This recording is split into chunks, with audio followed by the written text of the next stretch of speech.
Okay, this is for original crew 2504. You're asking about a rebounder and how to use it.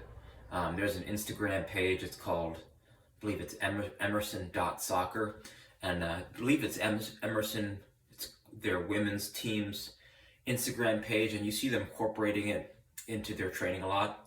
I think the best way to use it is actually in combination with the most fundamental skills that soccer players gotta be good at. Right? Think about what are the four skills every soccer player has to do well fundamentally. I believe they're dribbling, juggling, passing, and shooting.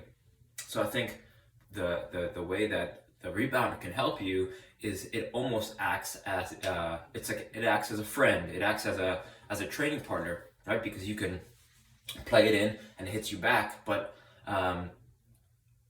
the way I would use it personally is start to do rotations, right? You would start to do rotations of the fundamental skills. So for example, let's say it's in your backyard. So I personally would go, I would spend two minutes juggling, right?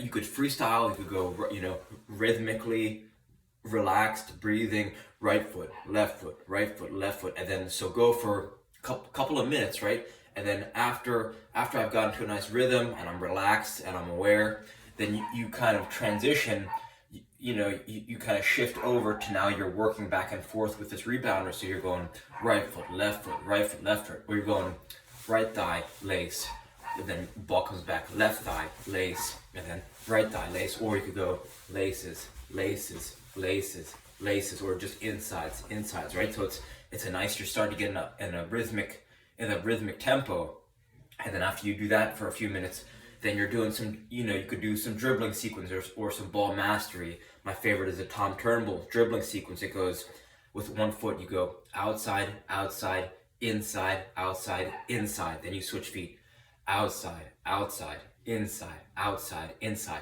And you're saying this out loud when you're doing it. Outside, outside, inside, outside, inside, switch foot. Outside, outside, inside. You don't say switch foot, but I'm saying outside, outside, inside, outside, inside, outside, outside, inside, outside, inside. Right? So you go from dribbling to juggling to rebounder, and then you start to do circles of that. And this is just an example. You could throw other things in there, but I think there's a phrase that I'm thinking about while I'm suggesting it that goes neurons in the brain.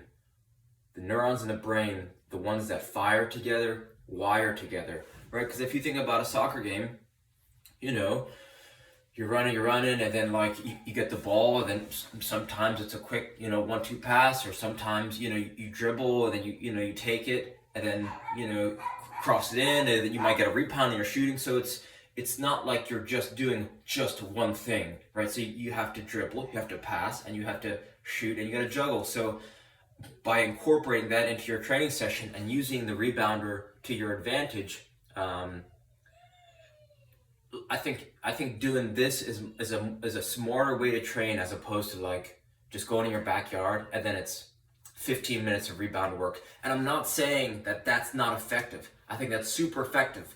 But I think if you really want to get the most bang for your buck, I probably wouldn't have given you this answer 6 months ago.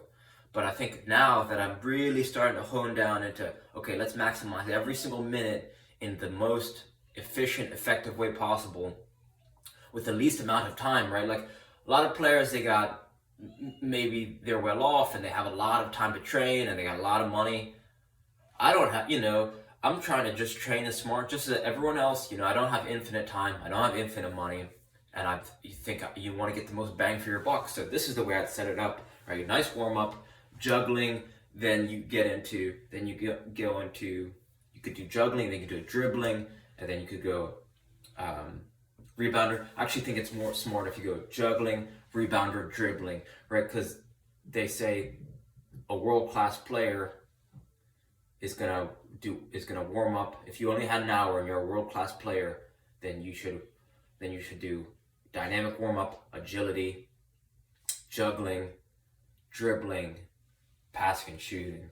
But I think the passing and shooting transitions from juggling more effectively. So I think it's better to go warm up, agility, juggling, rebounder, dribbling, and then just do loops of that.